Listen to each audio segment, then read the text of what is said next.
Olá, bem-vindos ao Questão de Ordem. O meu entrevistado é o deputado estadual Diego Castro, que foi votado nos 409 municípios baianos dos 417. Bem-vindo, deputado. É um prazer tê-lo aqui mais uma vez no Parlamento Baiano. Obrigado, Fernanda. Obrigado a todos que nos assistem. É uma honra sempre estar por aqui.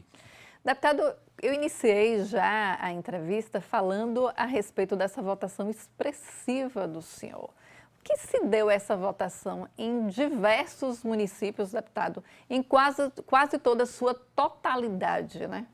Bom, isso se deve a uma série de fatores, né? Primeiro, um trabalho muito pulverizado com o movimento de direita, né? A gente tem um movimento que hoje é o maior movimento de direita do Norte e Nordeste, um dos maiores do Brasil, que é o Bahia Direita, né?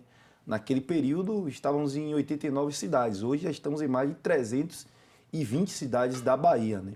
E isso foi uma plataforma muito consistente, né? Para que em cada cidade daquela, cada região, nós já naquele momento já tínhamos conseguido atingir todas as 20 micro-regiões da Bahia, e isso se irradiou das cidades polos para as cidades adjacentes ali, conseguimos ter um desempenho satisfatório como foi aí nas urnas, né?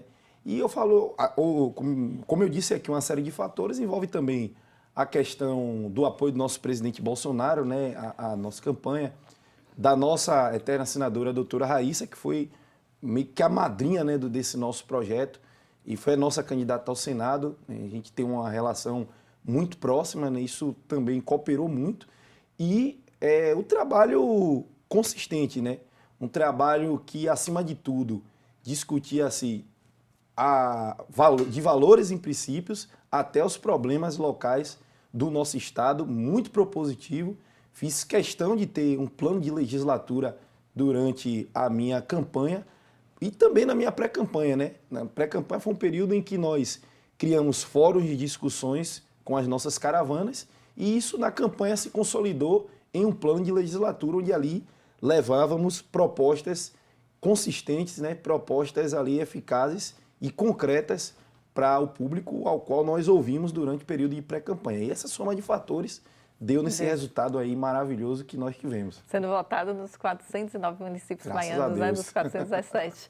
Deputado, o senhor iniciou muito jovem aqui no parlamento. O senhor atualmente tem 31 anos, Isso. mas entrou aqui no parlamento com 29 anos. Eu lembro que na primeira semana da posse do senhor, eu te entrevistei. E eu me recordo que nós falávamos muito a respeito do movimento estudantil de direita, né, deputado? Sim. O senhor começou no movimento estudantil de direita, e o movimento estudantil muitas pessoas associam apenas à esquerda. Fala um pouco para a gente a respeito desse seu início. Bom, foi uma grande novidade, né? Eu fui o primeiro presidente de Grêmio Estudantil no espectro à direita, né, politicamente falando, no estado da Bahia. Naquele momento, lá por volta de 2010, né, era um escândalo, né, para um meio estudantil, porque era um meio totalmente aparelhado. Quem milita sabe, né, que é tomado pelos partidos e movimentos de esquerda, né?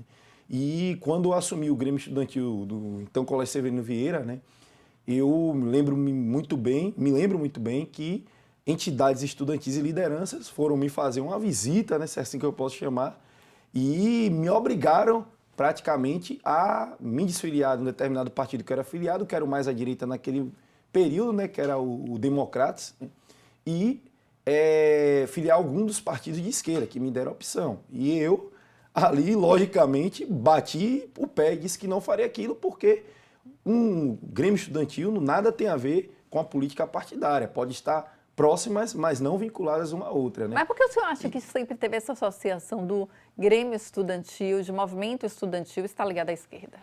Porque isso passa por um processo, na verdade, é fruto de um processo histórico, né? De doutrinação, de aparelhamento, né? E aí a gente remonta, querendo ou não estou aqui fazendo elogio, mas estou aqui reconhecendo um mérito da parte deles, né? Que a esquerda, desde muito tempo, desde lá da década de 20, né, com o advento do gramscismo, com os escritos de Antônio Gramsci, quando entendeu que não se faria a revolução como eles assim chamam, né, comunista através das armas e sim das mentes e tomando os centros de formação de pensamento, eles começaram a criar o que o próprio Gramsci nos seus escritos chamou, né, lá no caderno na obra Caderno do Cárcere, chamou de intelectualismo orgânico, né, que seria a pulverização em movimentos de base e aí a entrada em sindicatos, em associações, nas universidades e uma das ferramentas que um tempo depois se formaram foram os diretórios acadêmicos e grêmios estudantis. Então, desde lá, eles já tinham essa hegemonia de pensamento. Só que a gente sabe que toda hegemonia, né, não existe democracia com uma única linha de pensamento. Né? E o projeto deles não é democracia. O projeto deles, quem pega os escritos lá, nascedouro lá da fonte marxista, vê que o projeto é de governo único de dominação mundial, né? Que é um projeto internacional, como eles mesmos preconizam nas suas obras. E com uma única linha de pensamento, sem ter direito ao contraditório. E isso é fruto do que o fruto que a gente vê hoje, melhor dizendo, nas universidades, em quaisquer esferas, né? Seja no dia a dia de trabalho, em qualquer lugar, é um ambiente hostil para quem pensa com uma linha mais à direita, porque criou-se essa ideia de verdade absoluta, de que tudo, quando você se aprofunda para ver tudo o que para eles, para o senso comum está certo, é aquilo que nasce lá dos escritos marxistas, né? Não delongando aqui, Fernanda, Não, mas eu fiz fugiu o nome da memória agora, mas eu fiz uma experiência em um determinado local que eu fui, em uma palestra, né? E eram de estudantes do ensino médio. Vocês já ouviram falar durante as aulas de sociologia e filosofia de vocês, mas precisamente sociologia. Vocês já ouviram falar em Karl Marx? Quase todo mundo levantou a mão. Em Engels? Quase todo mundo levantou a mão. Mas vocês já ouviram falar em Ludwig von Mises? Ninguém sabia quem era. Em von Bavarick? Ninguém sabia quem era. Karl Menger? Ninguém sabia quem era.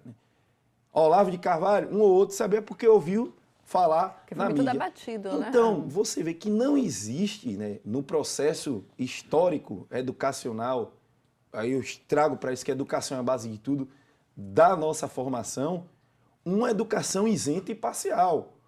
Vamos dizer assim, um ambiente intelectual, cognitivo, educacional, de modo que os estudantes tivessem ali a oportunidade de ter a livre escolha de formação do seu pensamento, né?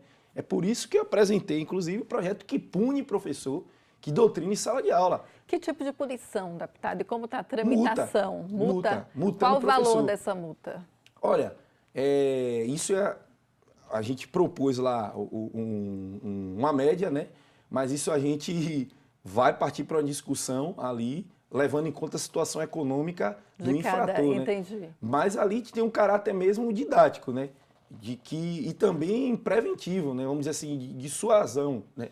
Para que seja entendido por quem está ali durante sua tarefa de lecionar, que é uma tarefa importantíssima, que é do professor, né? Que é do mestre em uma sala de aula, que ele não pode hostilizar, que é o que a gente vê hoje. Eu tive um caso agora recente de uma liderança nossa que foi hostilizada na sala de aula, porque foi com a camisa expressando sua opinião política, né? O que tinha na camisa? Tinha A foto do presidente Jair Bolsonaro, né?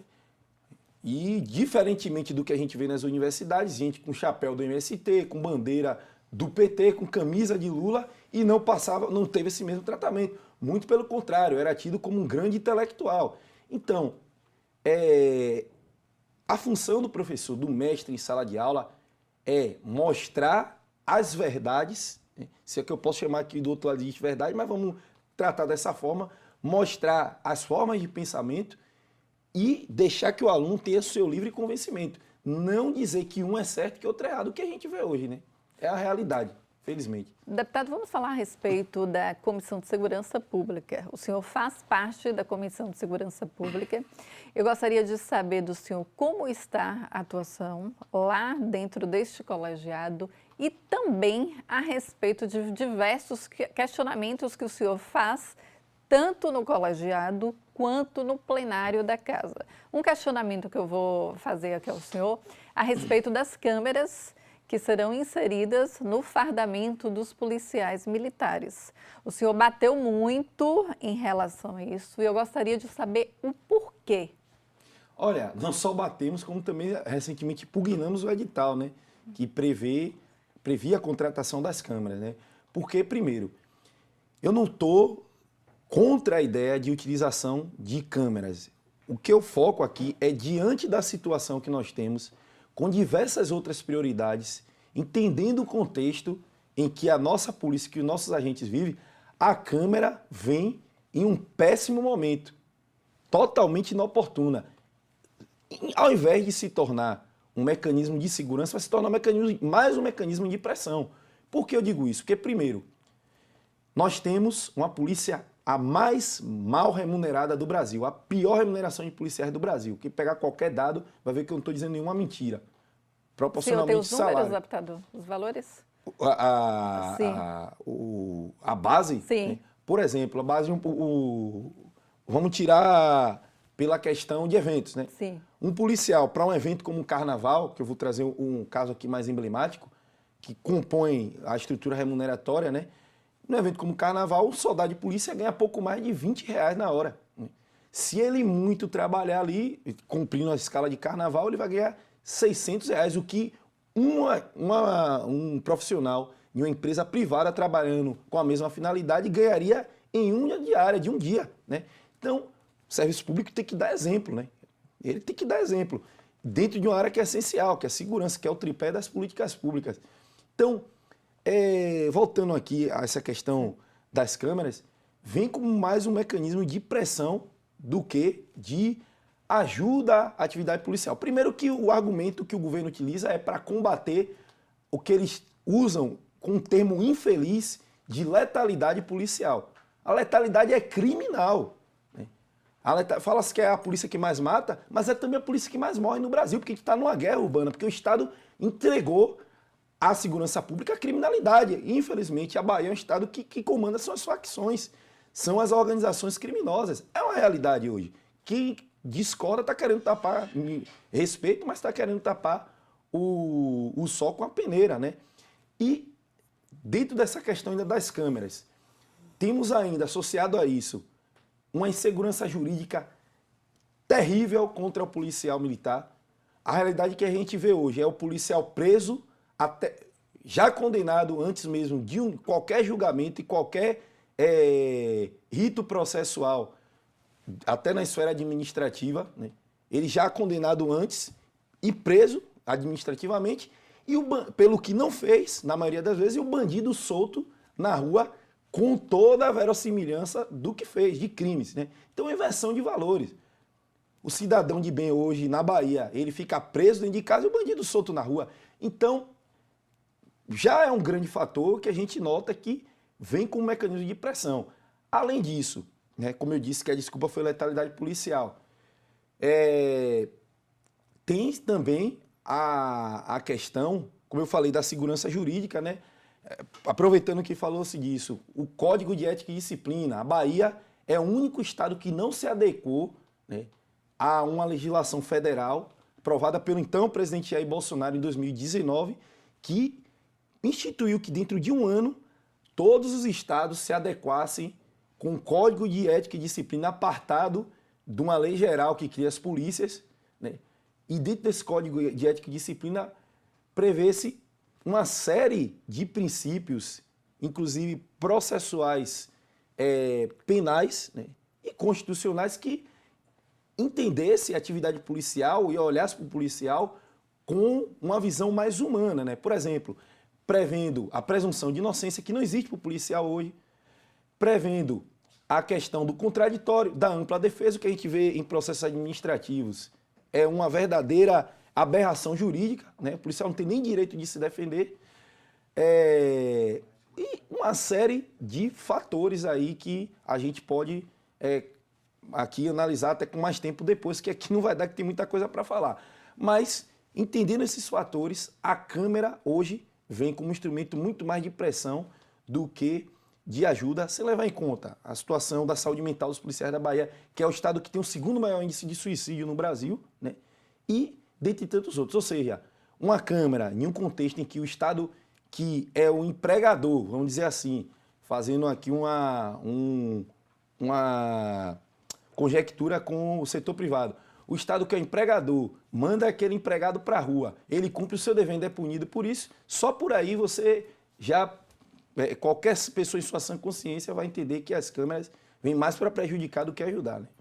Deputado, a gente vai para um breve intervalo e voltamos já já.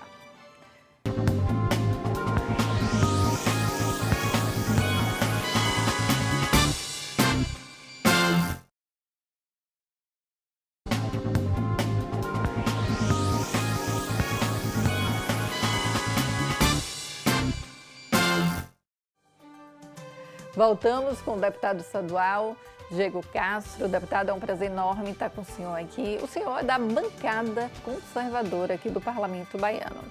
O PL elegeu 4 legisladores. Atualmente são 2 que são realmente oposicionistas, né? Os deputados que a gente pode considerar independente, deputado. Qual a situação desses deputados? Olha, eu poderia dizer assim, do ponto de vista de pensamento independente, sim, e fazendo parte da bancada de oposição, né? Entendi. Lá no início criou-se aquela ideia de um bloco independente, foi, onde hoje dentro desse bloco tem 3 deputados de governo e 3 de oposição, né? Mas a gente se entende muito bem, cada um respeitando o seu ponto de vista, aí sua linha de pensamento, né? E eu honrando os votos que tive do meu eleitorado, né? Sendo deputado de direita, conservador, né? E defendendo aí o legado do nosso eterno presidente Jair Messias Bolsonaro. Deputado, vamos falar a respeito de um assunto que está em alta, que já movimentou desde a semana passada e, obviamente, vai movimentar muito mais, que é a respeito das declarações de Elon Musk. Elon Musk é um bilionário que a fortuna dele chega a ser avaliada em 200 bilhões de dólares, ou seja, 1 trilhão de reais. E eu estava pesquisando a respeito da vida dele, que eu escrevi um artigo na Tribuna da Bahia a respeito desse embate dele com o ministro Alexandre de Moraes, e ele os números não são altos, apenas a fortuna dele, os números de seguidores. Elon Musk tem 180 milhões de seguidores no Twitter, e aqui no Brasil, apenas no Brasil, são 20 milhões de seguidores que usam essa plataforma. O meu questionamento é o seguinte: qual a opinião do senhor a respeito desse embate de Elon Musk com Alexandre de Moraes, já que o bilionário é tão destemido quanto o ministro? O ministro também é um homem destemido. Eu acho que os dois têm essa característica, né? E Elon Musk já ameaçou tirar algumas restrições de perfis bloqueados. O ministro já indiciou ele no inquérito da fake news. Qual a opinião do senhor? Já que a extrema-direita se uniu, né, deputado? E eu acho que deu um boom aí na extrema-direita com essa confusão e com esse duelo. Olha, minha opinião é que esse fato expõe o Brasil a um vexame internacional, né? O Brasil, se a gente analisar, com essa postura desse ministro, que é um ministro hoje que, infelizmente, está evocando todas as funções ali da Corte Suprema para si, que na prática o que a gente vê é isso, né? Tornou-se sinônimo de STF Alexandre de Moraes, sendo que é um colegiado, né? Já começa o erro por aí, né? E expondo o Brasil a esse vexame internacional pelo seguinte fato, né? Que nós temos uma Constituição que veda a censura, que prevê a liberdade de imprensa, a liberdade de expressão, que são preceitos fundamentais lá na nossa Constituição, são entendidos como direitos fundamentais, né? E para fazer uma demonstração de força, de poderio e de intimidação, ele compra uma briga com a grande Big Tech. Se a gente analisar os países com essa postura, que não só ele, mas o governo brasileiro, que se associou a essa mesma postura do ministro, se a gente analisar a lista dos países a qual o Brasil vai entrar, né, o Brasil está se associando a países ditatoriais, a ditaduras. Eu vou dar exemplo aqui, a China, né, o Turcomenistão, vive uma ditadura confessional, Mianmar, que vive uma ditadura, né? Cuba, que vive uma ditadura, Coreia do Norte, que vive uma ditadura, Irã, que é uma ditadura confessional. É essa lista dos países que o Brasil se assemelha e entra com essa mesma postura do Lula e do Alexandre de Moraes querendo vetar aí essa plataforma no Brasil. São apenas 7 países em todo o mundo, né? Eu fiz esse levantamento, 11, né? De 7 a 11, que alguns têm as restrições bem próximas. Mas se a gente analisar, o fato intrigante aqui é o seguinte, né? É esse exemplo de democracia que o Estado brasileiro quer mostrar para o mundo, quer espelhar para o mundo, né? Porque em todos os países que se dizem livres, democráticos, todos os países em que, de fato, cumpre ali o seu ideário constitucional de ter um ambiente de livre opinião e de livre expressão, né? Plataformas digitais não são regulamentadas, a mídia não passa por nenhum tipo de regulamentação e nenhum outro instrumento de comunicação em massa sofre nenhum tipo de censura. É essa ideia que eles advogam, né? É essa ideia que eles que falam tanto da opressão do regime militar, né? Da imprensa que não era livre, da comunicação que era hegemônica de um lado, eles tanto falam isso e está fazendo o pior que eles dizem no discurso. Então, isso expõe o Brasil a um vexame internacional, né? Qualquer pretexto para advogar por uma regulamentação, que seja ela qual for, de rede social e de imprensa, é sim um anzol para pescar um peixe da ditadura. Então, qualquer pessoa que defenda a liberdade, ela vai se posicionar contra essa postura lamentável do Estado brasileiro na figura desse ministro da Suprema Corte e do nosso presidente, infelizmente, da República atual, né? Deputado, eu estava vendo alguns comentários e alguns comentaristas políticos ontem e também a imprensa toda estava falando que essa pode ter sido uma armação da extrema-direita para fazer esse movimento com Elon Musk, com Nicolas Ferreira, o deputado federal Nicolas Ferreira, e o deputado federal Van Hatten, que eu já entrevistei, um deputado muito respeitado, e também o outro, Nicolas.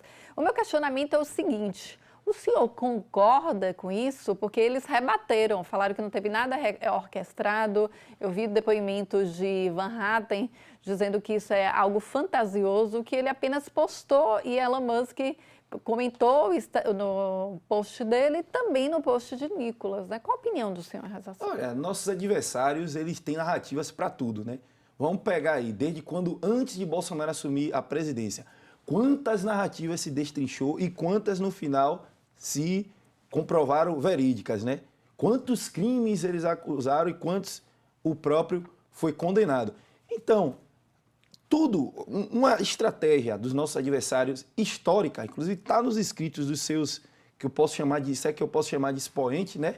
É de sempre levantar uma narrativa para criar uma confusão na mente da sociedade, né? Que a sociedade que não tem ali, a gente sabe infelizmente, qual é a característica cognitiva do brasileiro médio, não é das melhores. A gente pegar, isso aí é estudo comprovado, médias em quaisquer avaliações educacionais, a gente vai ver que o nosso povo, tem uma deficiência cognitiva e informacional. É uma triste realidade que a gente tem que trabalhar para superar, né?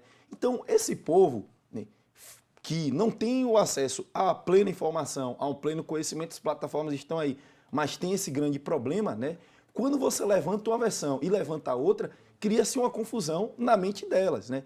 Esse método foi aplicado em todos os contextos em que a linha socialista, né, ela lá tem o seu dedo para confundir as mentes. Então, daí origina-se a ideia de criação de narrativa, né, para você confundir o que é verdade e o que é mentira.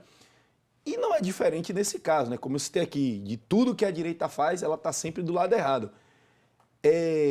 Acusar de orquestrar algo, né, eu acho que é mais uma série das grandes criatividades que nossos adversários têm, né? Foi um fato simplesmente, como você bem falou, que foi repostado, isso viralizou e começou-se a criar essa celeuma, aí vamos dizer, e que foi bastante esclarecedora, que coisas estão vindo aí à tona, né? E é difícil não viralizar, deputado, porque Elon Musk tem 180 milhões de seguidores Pois é. no Twitter. E a gente parando para pensar, a população do Brasil, segundo o último censo de 2022, tem 204 milhões. Ou seja, quase a quantidade, né, da população do Brasil segue ele. Obviamente não são todos os brasileiros, a gente deixa claro que são pessoas de todo o mundo, né, deputado? Então, acho que qualquer pessoa que fala repercute, né? Qualquer coisa que ele diz repercute. Não, com certeza. Principalmente quando se toca em uma questão que eu acho que hoje, dentro das discussões políticas e jornalísticas brasileiras, é a mais polêmica de todas, né? Que é a postura da Suprema Corte, do seu ministro, aí, Alexandre de Moraes, e a direita brasileira, né? Que todo mundo sabe qual é o contexto. Impossível isso não viralizar, ainda mais partindo de um deputado, o mais bem-sucedido empresário mundial e o Estado brasileiro. Como é que isso não iria viralizar? Então, impossível, né? Isso é mais uma prova, inclusive, já voltando a esse caso da narrativa, né? Que os nossos adversários não conseguem conviver com a verdade, com o esclarecimento dos fatos, né? E com o contraditório. Para eles, deve sempre existir uma só versão e a verdade absoluta, e quem estiver fora disso é ditador, fascista e todos os termos piores possíveis de serem utilizados. Deputado, o senhor é considerado o líder de Bolsonaro aqui na Bahia, né? Um dos líderes aqui no estado baiano. E eu vi algumas entrevistas do senhor, o senhor dizendo que o Nordeste sim é conservador. Por que o senhor faz essa afirmação, que o senhor acha que o Nordeste tem a força do conservadorismo, deputado, já que o presidente Lula teve uma votação tão expressiva aqui no Nordeste? Bom, quando eu faço essa afirmação, né, constantemente, eu quero dizer o seguinte, né, que em essência, em princípios, né, o povo nordestino, como o povo brasileiro, mas principalmente o povo nordestino, que tem ali um enraizamento maior de tradições, né, de costumes, né, e eu digo que costumes ali que são da base da formação do nosso povo, né? Todos esses costumes dialogam com os nossos princípios, né? Com a forma de pensar de um conservador, com todos os elementos que se preconiza o pensamento conservador, mas que infelizmente por um processo histórico e político, em sua grande média, né, o nordestino foi ali meio que levado a votar no PT e gostar do PT, né? Foi encantado pela figura do Luiz Inácio Lula da Silva. E aí parte por todo um processo de trabalho de marketing, né, de trabalho de pulverização política, de articulação política, para pintar, que aí vem a grande questão, numa região que sempre foi carente, numa região que sempre sofreu com a seca, com a pobreza, infelizmente, isso é um processo histórico, lamentavelmente, e claro, com fatores naturais, que a pobreza, a seca não chegou um dia um chefe de Estado e disse, vou implantar a seca no Brasil, e com decreto assinou. Não, é um processo natural, né? E, infelizmente, pessoas como o atual presidente Lula, né, e o seu grupo político se valeram disso para vender a imagem de salvador da pátria para estes e vendeu a ideia de que ele ali era o sofredor, assim como o nordestino, e houve esse processo aí de aparelhamento dentro das cidades do Nordeste e por isso o PT, a esquerda, cresceu muito. E na prática o que a gente vê é totalmente contraditório a isso. Desculpa, deputado, o nosso tempo está encerrando aqui neste segundo bloco, mas a gente volta para falar a respeito de diversos assuntos políticos.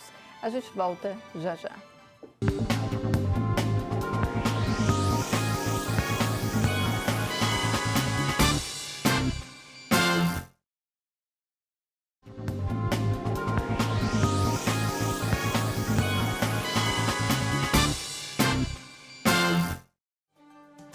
Voltamos com o deputado estadual, Diego Castro. Deputado, no bloco anterior estava falando a respeito da liderança do senhor. Aqui o senhor é um dos líderes de Bolsonaro, né? Acho que é um líder muito atuante.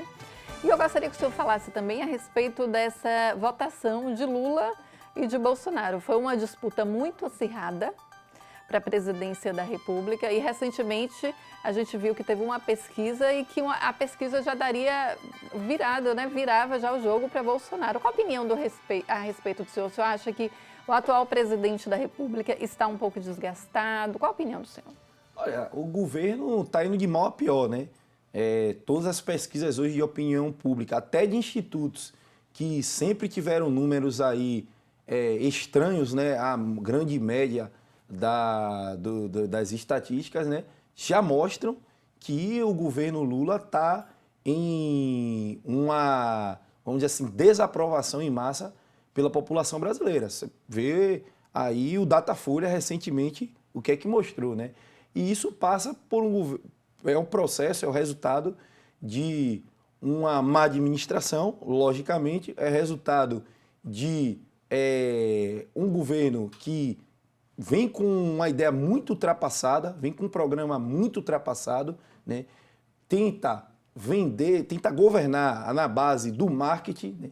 Mas graças a Deus a gente tem hoje, diferentemente do ano de 2002 a 2010, quando eles governaram pela primeira vez, temos o advento da fortificação das redes sociais que mostra a verdade como ela é, nua e crua do dia a dia. O povo tem um acesso mais rápido, ainda com todas as suas dificuldades, à informação. Então, tudo isso, somando-se essas questões, né, põe em xeque aí essa desaprovação do governo, né, justifica e explica essa desaprovação do governo.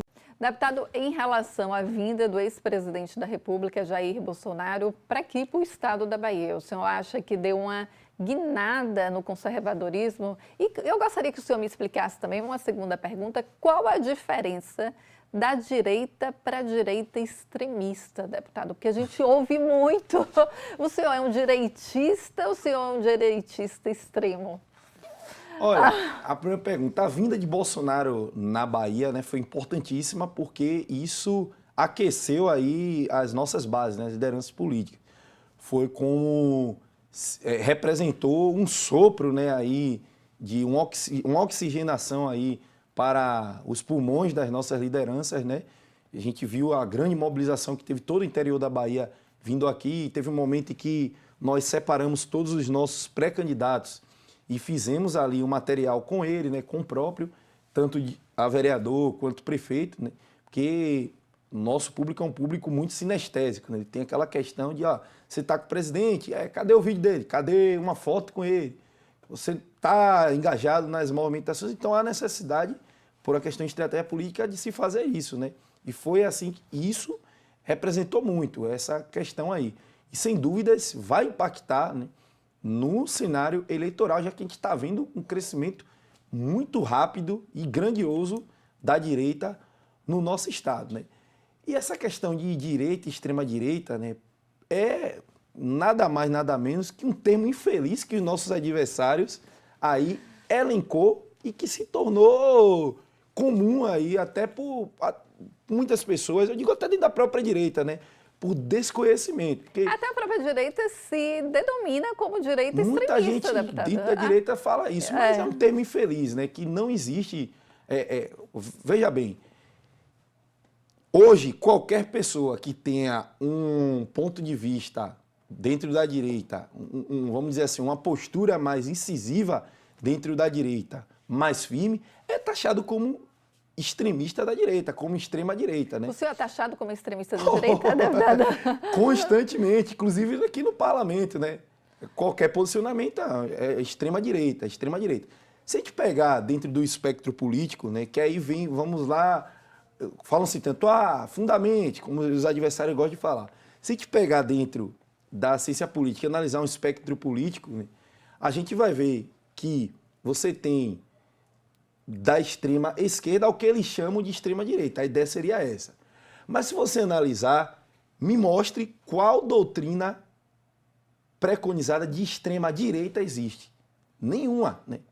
Diferentemente da esquerda. A gente tem a extrema esquerda, que é lá, você tem ali o centro, como eles, que eu discordo dessa opinião, mas enfim, se for um cientista político que preconizou como Nolan, por exemplo.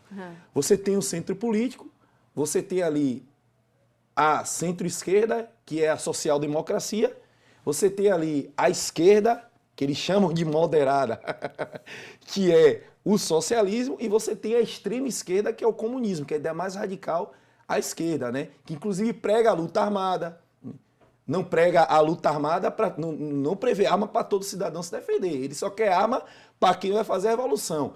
Segundo eles ali, matar o adversário pela revolução é sinônimo de amor, mas enfim.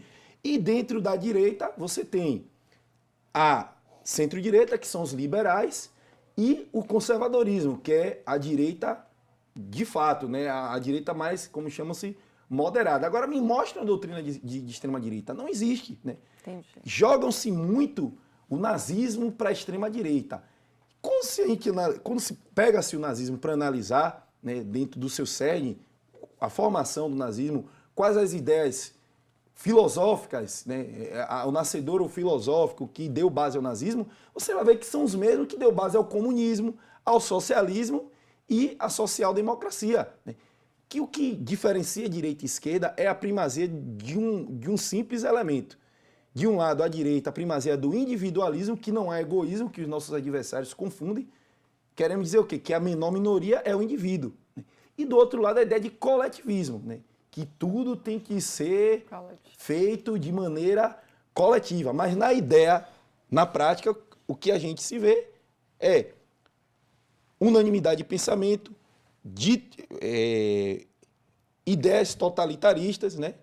Modelos totalitaristas, uma linha única de visão e, dentro do social, a miséria coletiva. Um ambiente que você não tem ali a oportunidade de ascensão social, porque o comunismo proíbe isso, né? Não existe a possibilidade de um cidadão poder ascender livremente socialmente, diferentemente como a gente pensa à direita. Então, eu digo que esse desconhecimento por essas questões levam a pensamentos equivocados como esse. E, infelizmente, não vou generalizar, né? Tem muita gente boa na imprensa, muita imprensa que faz o trabalho responsável. A exemplo dessa casa, a imprensa sempre me deu espaço como deu a todos os deputados, né? É uma imprensa que, de fato, é imparcial, mas, infelizmente, na realidade hoje do nosso país, né? Como estou dizendo, não vou generalizar, Entendi. Tem pessoas maldosas que não fazem um trabalho imparcial.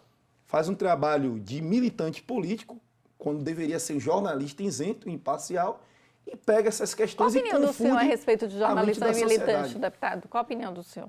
Olha, por até uma questão de ética e respeito a vocês aqui, eu vou poupar de citar nomes, né? Mas dentro, quem pega, por exemplo, uma grande TV que existe aí, né? Você parar para assistir um jornal do meio-dia da vida, que você pega certos comentaristas, como tem uma loirinha ali, com todo respeito, né? Também é loura, Félix. E é inteligente, que emite determinadas opiniões, né? Você vai ver que não tem nada de técnico, nada de imparcial e nada ali de político.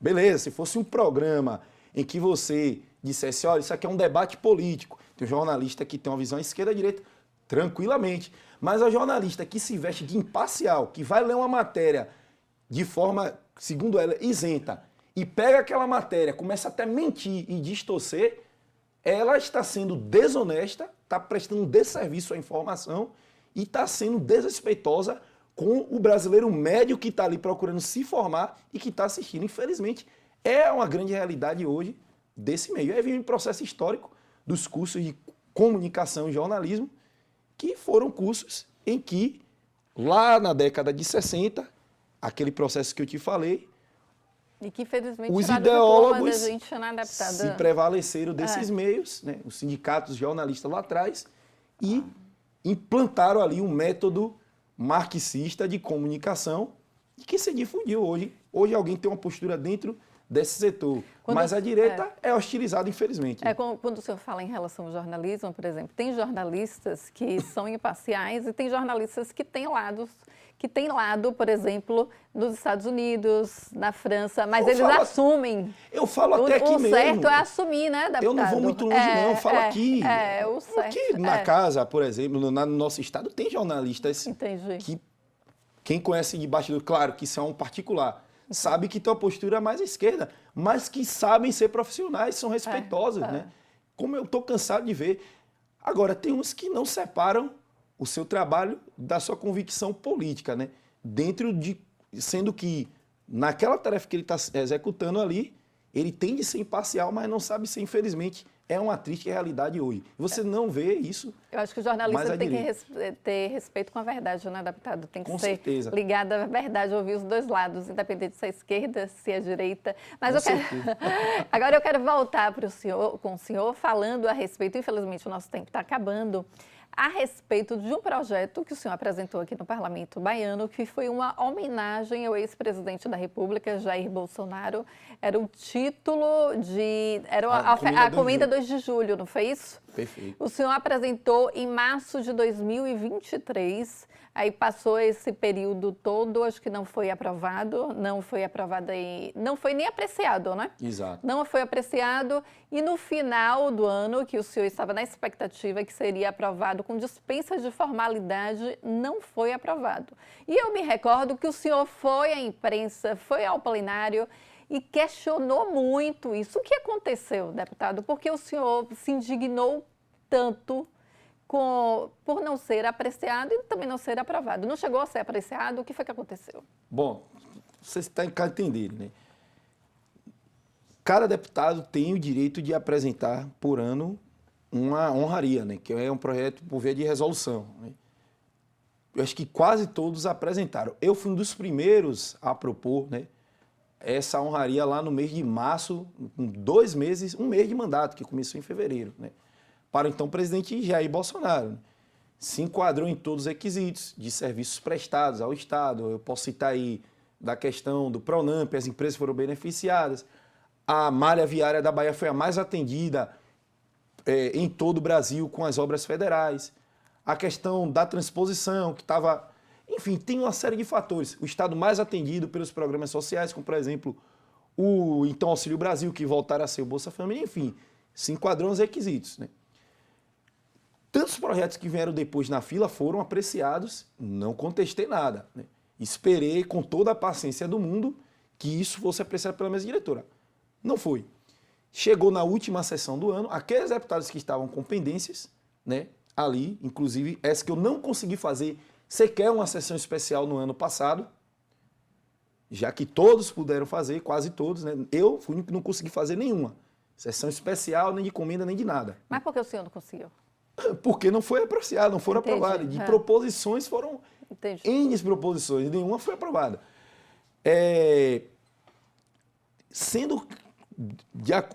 Em virtude disso, né, chegou-se à última sessão do ano, que foi no mês de dezembro, e ali estabeleceu-se o acordo. Olha, vamos aprovar as pendências que ficaram do ano. Foi até uma atitude nobre do presidente e por conta de determinados fatores que a gente sabe do tempo, né, o dia a dia corrido, não dá para você fazer tudo em um ano só. Mas teve aquela atitude ali nobre de pegar as pendências e colocar em discussão. E a única via que se tinha para aprovar naquele momento, já que não foi aprovado na mesa diretora, pelo acordo de lideranças, que haveria ali a dispensa de formalidades, né? Houve a dispensa do líder da oposição, o do governo não quis, mas ainda assim tentou se colocar a votação. E eu contestei ao líder então do governo, né, o Rosenberg Pinto, de que não posso dar dispensa, que isso tem que passar pela mesa diretora. Aí, vamos lá, não pode dar dispensa, mas aqui dispensa-se projeto para votar contra policiais militares, que o aumento que era de 10 para 4, para o povo entender, quando você aprova a dispensa de formalidade, você atropela os ritos e coloca o projeto em votação. Ou seja, se você apresentar uma emenda, ela não é apreciada. Se você apresentar para dar celeridade, né, por conta da urgência.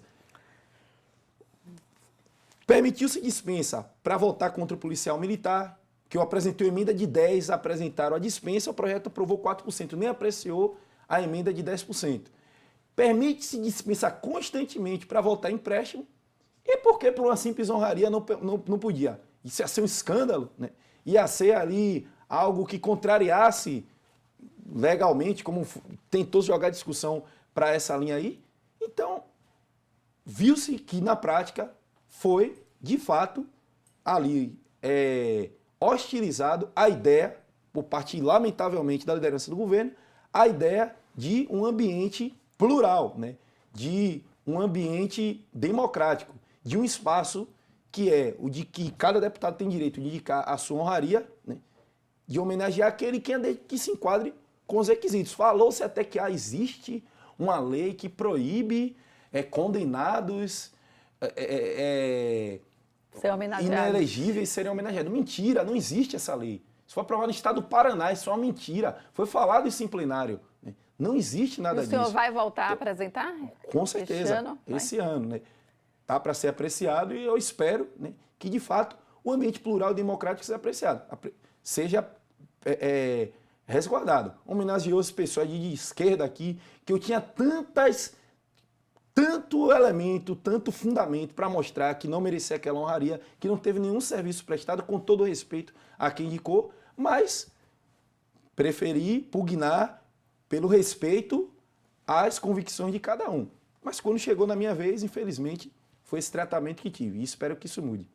Deputado, eu quero agradecer o senhor mais uma vez aqui na casa, me concedendo entrevista. Sempre bom entrevistá-lo, saber um pouco a respeito da direita aqui no estado da Bahia, sobre o conservadorismo, sobre o que é extrema-direita e o que é direita, né, deputado? E parabéns pela atuação do senhor aqui no Parlamento Baiano. O senhor que é um deputado muito atuante no plenário, que sempre está ali debatendo, questionando, fiscalizando o executivo, que é uma das funções do parlamentar, e também apresentando o projeto de lei, que é outra função. Obrigada, deputado. Obrigado, Fernanda. Obrigado ao TV Alba e a todos que nos acompanharam. Sempre honra estar aqui.